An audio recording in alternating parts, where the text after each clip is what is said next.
everybody's got to do a little something, right? Absolutely. That's very cool. Hung on to the Knoxville Nationals quite a few years ago. And I saw you wearing the Knoxfather shirt. That was pretty cool. John Belushi, Don's twin brother, older brother. Wow, I never thought about that. Well, doesn't he kind of look like that on the show? Now that you say it, I can't get it out of my head. Sunglasses and all? Could he do the shake your tail feather thing? You think he could dance like Dan Aykroyd? Oh, he can. He's got good moves when it comes to the dance floor. I knew this was going to be a good chat. Yeah. Hello, Diane. Hi. It's good to see you. Thank you. It's really nice to actually sit down with you because you and I have never done this. In fact, the first time we ever spent any time together was when you waved the iPhone light at me the other night. It's funny, my whole career has come down to an iPhone light waving thing. I like that.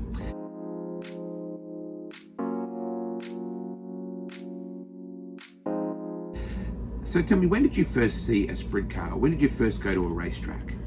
Well, the first time, second date with Danny, we went to the sprint car races. Took me along, and he wrecked, and they hauled him away to the hospital. And I sat at the races in Minot and wondered, now what do I do? And his mother found me, who I didn't know, and said, we're going to the hospital to see how Danny's doing. You want to ride along? So that's kind of where it all started.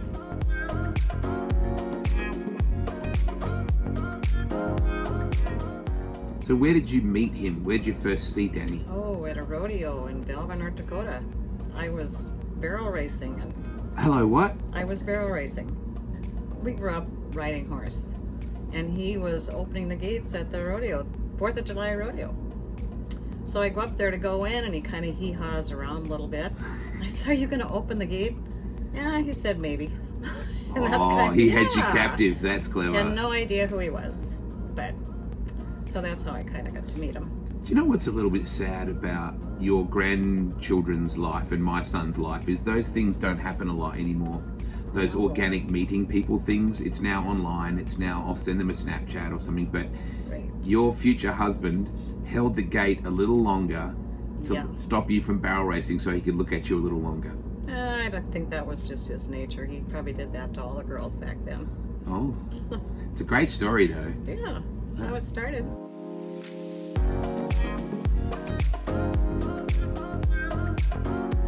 So horse racing was your thing, and barrel and rodeo and stuff?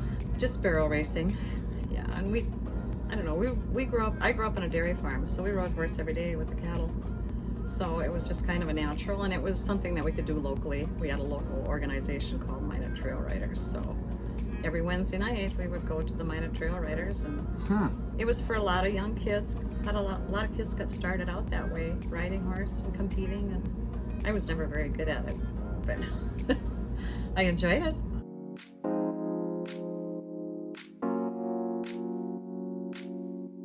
Wow. Yeah. So you went to the races with Danny. He's like, I'm a sprint car driver. Come along. He's like trying to put on a good show, I'm sure, trying to impress his date. Yes. So you go and sit up in the stands, or were you in the pits? Like, no, I was in the grandstand. It was kind of like, I don't want to go in the pits. I didn't know much about this. Come down afterwards, after the races. I'll be at the car. Okay. I said, that's what I'll do. And I knew other people that were there. Okay. So it wasn't like I was alone. It was just that I didn't know what to do after they hauled him away in the ambulance. And I'm thinking, oh, well, there goes my ride. And but his mom and dad were there, and like I said, she found me, and she knew who I was, and I had no idea who she was at the time. His mother was a wonderful person. So that was a pretty rough introduction to the sport of sprint car racing that would eventually be your life. Yeah. Pretty rough way to start. Yeah, it was. I could tell you about the next day for lunch too. Because the next day for lunch, he'd come and pick me up. I was working at Minot Federal Savings and Loan at the time. And we go to this little restaurant, and we're sitting at the table, and this gal looks at Danny and said, do you know you got a black eye? And he did. No, he said, I didn't know I had a black eye. I mean, there's just little things that you think back on now that were like, gee, you know? Looked like you beat him up. Yeah, I could have said that, but I wasn't quick enough at the time.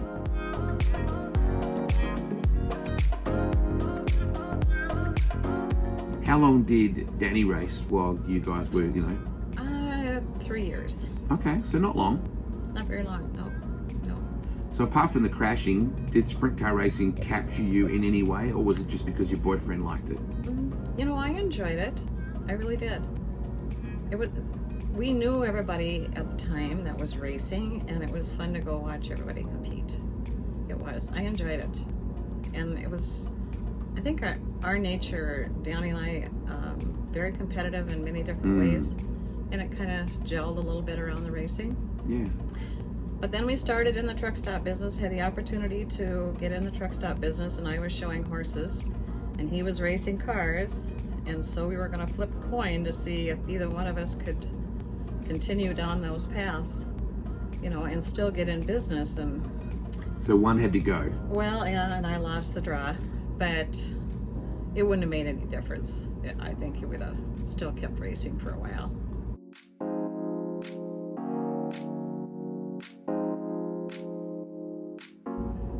But then he finally decided that, you know, every race car driver will spend every dime on racing. So if we're going to succeed in business, we need to quit both.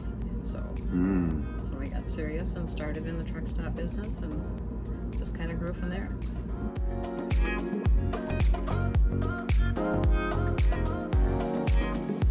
There are parallels between rodeo and sprint car racing. The commitment, the danger, the dust, the dirt, the sweat, the white knuckle. And his younger brother did the rodeo too. Huh. So it was in their family for years. Their family was more into the rodeo than I ever was. But I rode horse. I kind of fit Do you in. still ride? Oh gosh, I haven't rode for 15 years. Really? But our youngest daughter, shows reining horses now. Wow. So she's in with the best of the best. She's very good at it. It's as competitive as any sport out there when it comes to the horses. So And attention to detail, like timing, choreography, presentation. Correct. It all has to be perfect. Immaculate. Yep. Far more than this industry. There still has to be immaculate in this, but there's so many more moving parts to this that affect your performance. Wow. She does good though, and she's very serious about what she does. And then her youngest girl, Eva, is 10. She turned 10 the end of January, so she's now riding too. So now their second generation is going to get involved. So got all that to look forward to with. That's so cool. Yeah.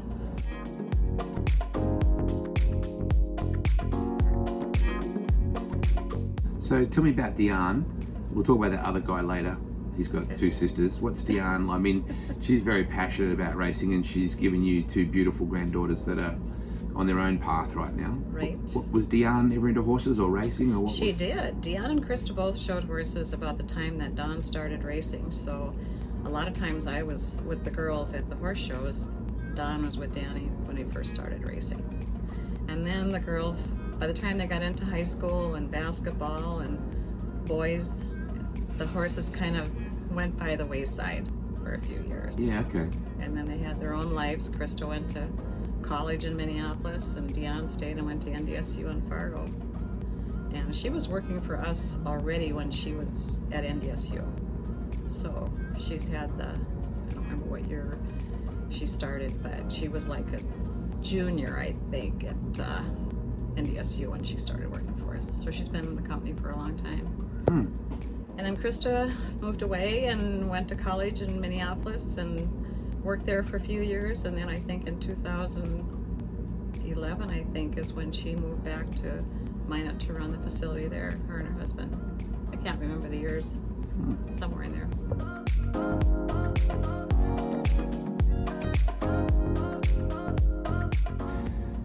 So with the truck stop, you say truck stop business. Did you just start with are you open to truck stop? Like, how did that all evolve? Danny and I both worked for Bud Lindquist in Minot. Danny had worked on the railroad, and then one day he just up and quit and went and worked on the oil fields for a year and a half. And then we had good friends of ours that sponsored his race car that had the Lindquist truck stop. And they wanted to retire, so Danny and I went to work for Bud and Doris. He ran the truck stop part, and I ran the restaurant and did the books. And we wanted to buy the facility, but couldn't get the financing to do so. So we went across the street and leased the facility from Wesley's. And I don't know, it seemed like it fit in. Danny knew a lot mechanically. He was smart when it come to trucks and tires and fuel, and you know, his idea of truck stop business was he wanted to know all aspects of it. It's kind of like Don wanting to know all aspects of working on the car. You got to know what it takes to make everything work. Yeah. And Danny was the same thing when it comes to the truck stop business. He wanted to know everything about trucks that he could, to help everybody he could. And I handled the food part of it. I was going to say, because it's a people industry as much as a truck business, right? It's a people and service industry. Yeah. What are truckers like, as a general rule? As a general rule, they're very good. Yeah, they're like any other. Yep. Once in a while, you get 1 out of 1,000 that can be a pain, but it's kind of like a fan at a race. Yep. You know, 99.9% of them are good, and then you get one that might not be so happy. So it's kind of like that in life too. And truck stops are like reputations too, right? Mm-hmm. The truckers will talk, they'll go, hey, that's a good one. Yeah. They'll talk amongst themselves. You can always tell a great truck stop by the amount of trucks out the front. Yeah, you can. And the thing when we started racing, well, even when we showed horses for quite a few years, from 1980 to 1990, we showed draft horses on the road, along with, and that's when the kids were small. So Danny got to see we got to travel along all over the country, got to know people in the different truck stops. So it's been many, many times over the years when we were traveling with the racing that if somebody had a problem, we'll call Danny. He'll know somebody somewhere along the road to get help or have it fixed or what to do, or because he had the knowledge in the trucking industry, and he did. He helped a lot of the guys that were out there on the road, going up and down the road, that had issues or troubles or tire troubles, or we hauled truck tires for several guys, you know, getting them through. And yeah, he was very knowledgeable when it come to that.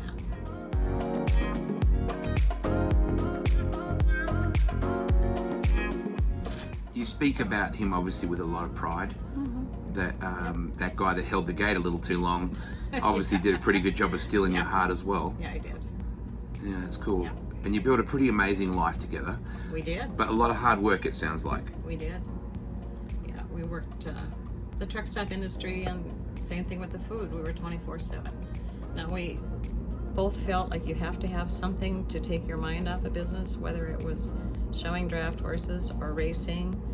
You have to have an out to get away from that too, because it was an intense service industry, and it still is. Yeah. It's demanding, and you can burn yourself out at anything, but we found a way to offset it with something else that we both enjoyed, and that made going back to work and handling it a lot better. And I guess it also gives you a point, right? You're working hard for something like that, and you're building something for your children at the same time with their passions.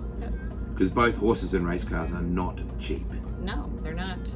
Horses can be more expensive than race cars, can't they? They're run up pretty close. Yeah.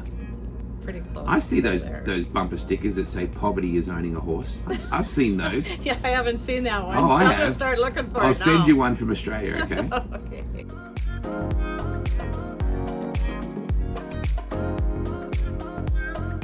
So what is Donny? Is he a protective big brother? I would imagine he is, because I see what he's like with his nieces. He is a protective big brother, but he got that from his dad too. You know, Danny was very protective of the kids, and wanted. Don looked up to his dad a lot.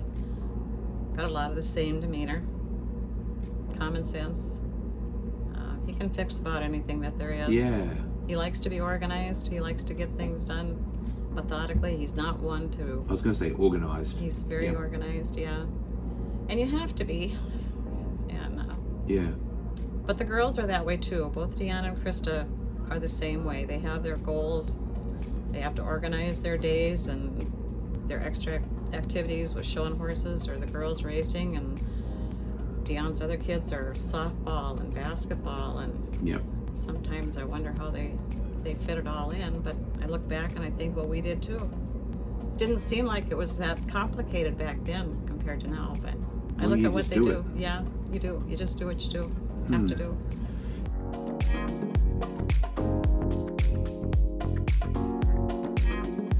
You seem like a very tight-knit family. We are. very tight-knit family. You're also a very public family.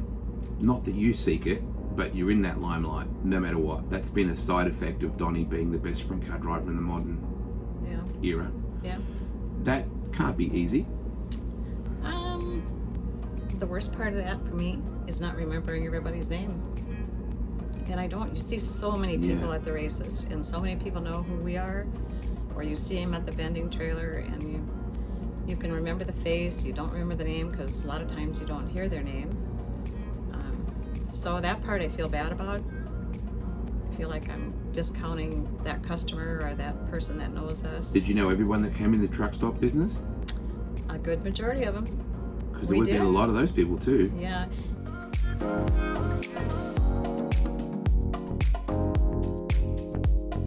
When we first started in Minot, yes, I swear Danny knew everybody that walked in the door. He did. But he was a people person too, and he could visit with anybody.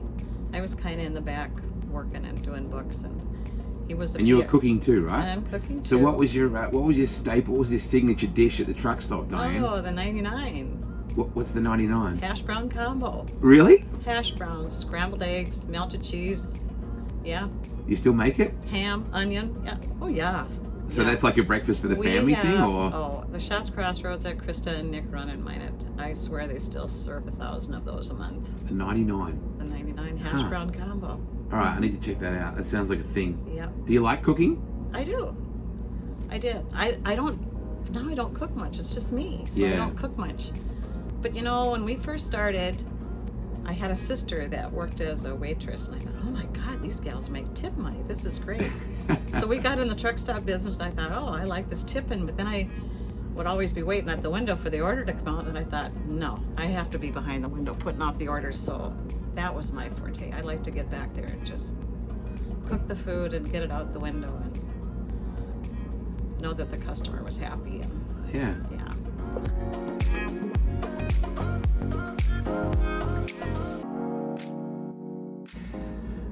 So humble beginnings with Donny, obviously. He went through the era that everybody goes through when they learn these things. They crash their brains out. They tear things to pieces. They test their own sense of belief. They test their parents' sense of belief. It wasn't like he was born a superstar. No. He's gone the hard road. Like, I vividly recall his time in Australia, dominating and then having a couple of wrecks, and Brooke Tatnell ran past him in the World Series thing, and I'm sure you remember it. I remember it. Like it was yesterday as well. To where he is now, I can't imagine you ever thought at some point when he very first got in, this guy's going to be the best sprint car driver since Steve Kinser. No, I can't say that I thought that would happen. I don't know if Danny thought that would happen either. We've seen a lot of potential in Donny.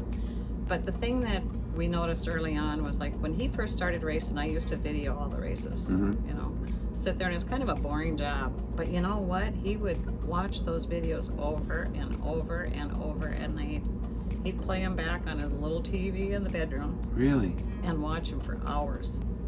So, when you have a kid that's interested in watching and seeing what's going on, I felt like, he'll succeed in what he's doing. He's determined to succeed. But no, probably didn't think he'd get to the level that he is now, or that all the things that he's accomplished. I can remember just about every one of the big Knoxville Nationals, and it's kind of mind-boggling. It really is. He doesn't have the number of races that Steve Kinser won, but he's got some accolades that Steve doesn't have too.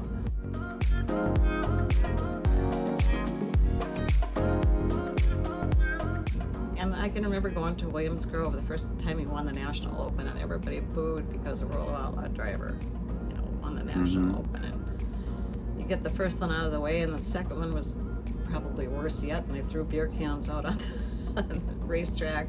I mean, but you just kind of realize that he has had the ability, and he could read the track. His dad mentored him through a lot of races too.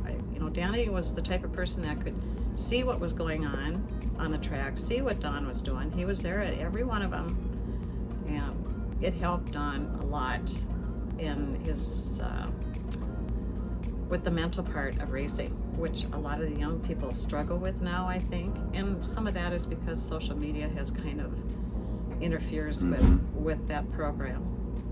And I feel bad for him. But Don was fortunate to have somebody that kept him in line and kept him focused and kept the right people working with him. I mean, we had some great crew chiefs over the years. Yeah. You know, and I've got the chance to go with Tony Stewart Racing was another opportunity for him.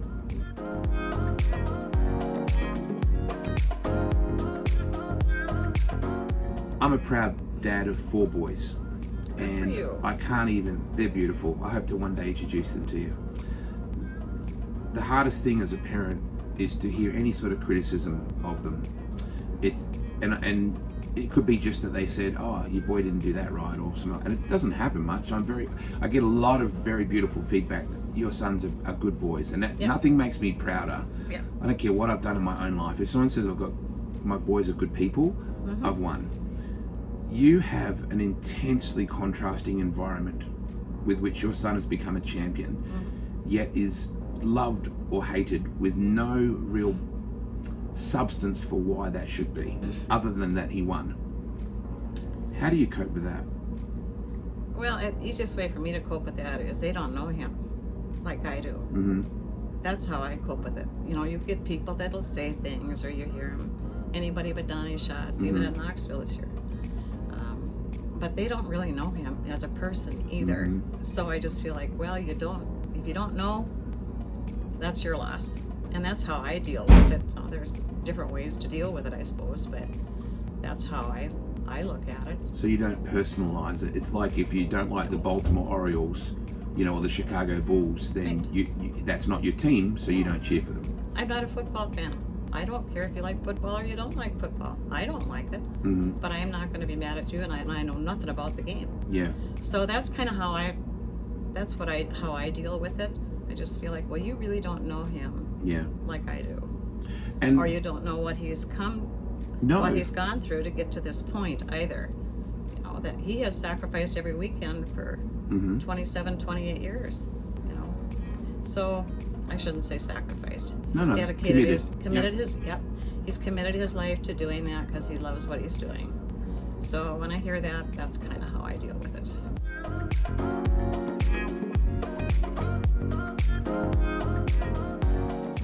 He doesn't seem like, if you didn't know him, he doesn't seem like a man living his dream. He's very internal. He doesn't project outwardly. He's not Tim Kading. And I say that, and I love Tim Kading's one of the best people in our sport, but he's not outward. Donny dances on the inside, right? Yes, he does. And it's the very little, quiet little comments he makes where you go, wow, he's got a really quirky sense of humor. Like, he's got a great sense of humor, doesn't he? He's a lot of fun to be around. Yeah. He is. And there's a lot of people that don't see that part of him or don't know him as that. So, like I said, when those guys make comments or something, I just think, you know what, you don't know him like I do. You haven't seen him around his family. Yeah. So... And he's really good at the young kids, I think. There's a lot of young kids that are just really look up to him as fans to come in, and I think, that's really awesome. You working in the t-shirt trailer, you would also hear people that wouldn't understand, oh, that's Donny's mum. And so they might be standing there with their buddies while their buddy buys a shirt, and they're just foul-mouthing, why would you buy that shirt? I imagine you've heard that. I have. And they don't know who you are. Yeah. So again, is that just like, you know? Yeah, I've had that happen a time or two where somebody will come up and buy one, and the person standing next to him said, I wouldn't buy one for you, you know? Yeah, I wouldn't wear that if you... I wouldn't wear that if you bought one for me. Yeah. But, like, again, I just look at it as like, I don't like football, I wouldn't buy a football jersey. Yeah. So I just try to brush it off because you know what? Life is short. And it's not worth getting angry over or thinking about it. I try not to let it ruin my day. I don't let it ruin my day, to be honest.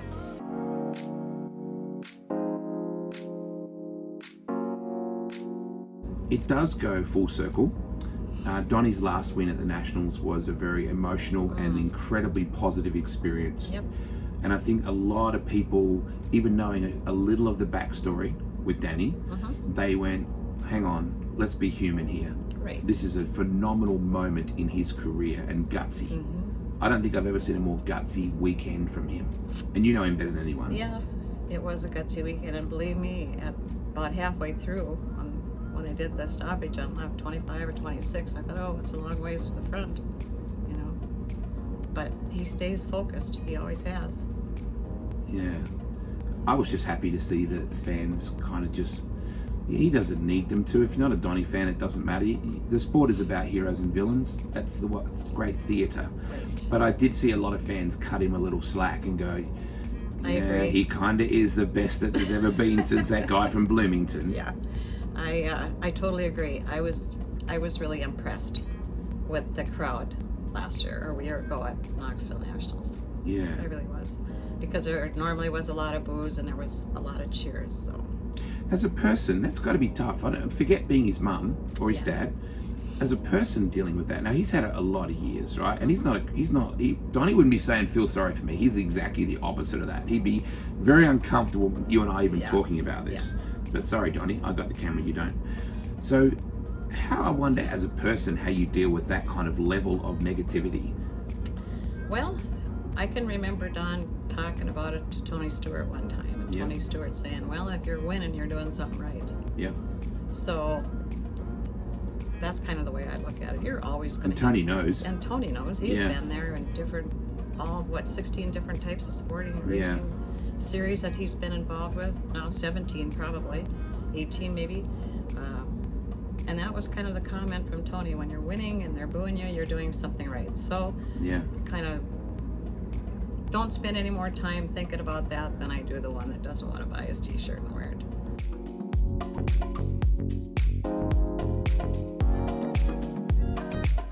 Yeah.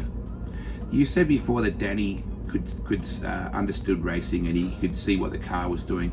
I was listening to you the other night and you said when J-Mac was running the top and Donny was trying to catch him, and you said, we're not good in 1 and 2. And I was like, damn, that lady knows racing. I mean, you've obviously paid a lot of attention to the actual racing side of it as well. Well, I've watched a lot of races. There's no doubt about that. There's times, though, when I'm working the t-shirt trailer, I don't get a chance to do that. But I also sat with Danny a lot of times and listened to him, you know, when we talk a little bit back and forth on what he should be doing or not doing. And Danny was never one to really say very much at any given time. But there again, just a little comment. You knew what he was looking at. You understood what he was trying to, or what he was seeing on the racetrack. So I learned a little bit. And you know, honestly, even watching the races last night, gosh, a Friday, there's some of the drivers were just trying so hard.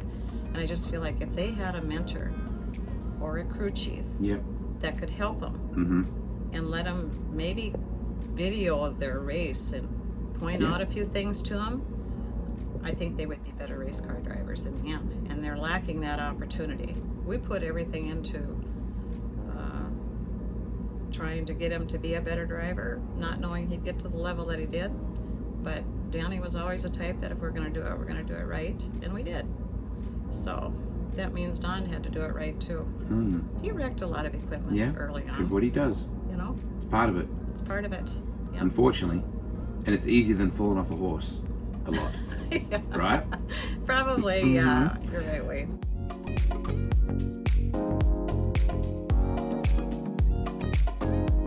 You were looking before at the interview that I shot yesterday with your beautiful granddaughters. Yes. Gosh, they're special people. They are. And that's not to take away from your other grandchildren, because I'm sure you have amazing grandchildren that we haven't met yet. Yep. But those girls have a beautiful sense of respect, and that they do realize this is a right. That it's not a privilege. It's like, wow, this is special, right? We're doing this because we can with the guy that's the best in the world, and he's also our uncle. Yeah. Sometimes I think people expect a little bit too much from the girls, knowing that yes, they are, Don is mentoring them and helping them and getting them started. Sometimes I think it's a lot of pressure on those two, having that ability to have somebody like that in their at the top of their game. But I think they handle it well. I think they expect a lot of themselves. I think they try hard. They take it serious. And their grandpa kind of helped him get started in that too, although his health was starting to fail about the time they got started in sprint cars. Yeah. So. I like watching Donny with them. That's cool. And I also like, you know, that Sheldon ran over to help. Yep. You know, there's a great community. I think the fans don't, there's not many other forms of elite sport where other athletes stay at their rivals' homes, hang out together.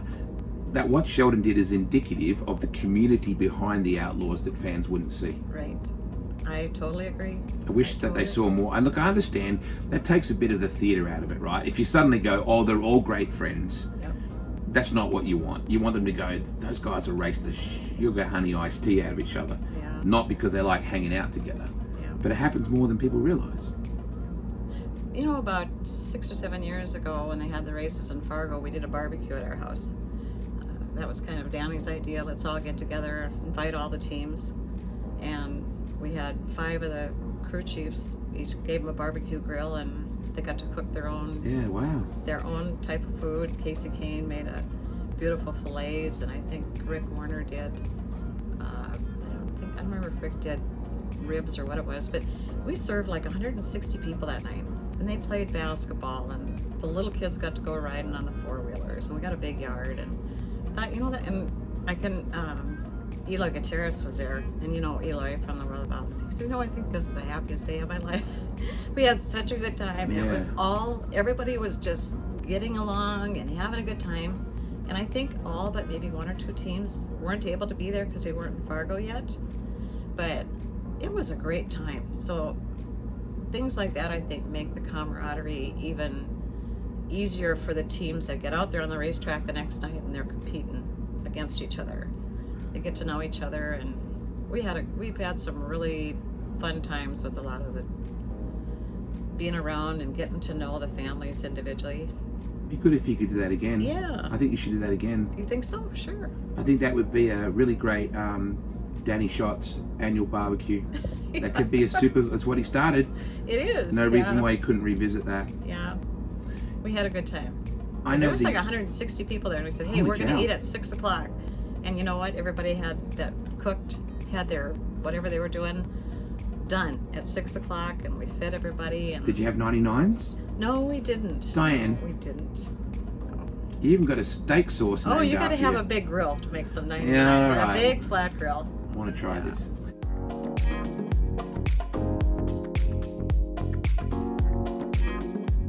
I think I know the answer to this. If you had to choose between your son being the greatest sprint car driver of the modern era or a good man, he's both. He's both. But which would you prefer? Good man. Yep. He speaks for himself as a great sprint car driver, but he is a good man. I think that's more important, don't you? Yeah, it is. Yeah.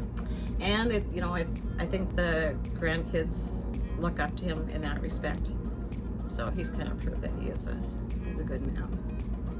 I'm glad that guy held the rodeo barrier a little too long that day, because I think we got a pretty cool dude out of all that at the end of it. Yes, we did. We got 3 great kids, and now we got 7 grandchildren. So, and great grandma, Savannah too.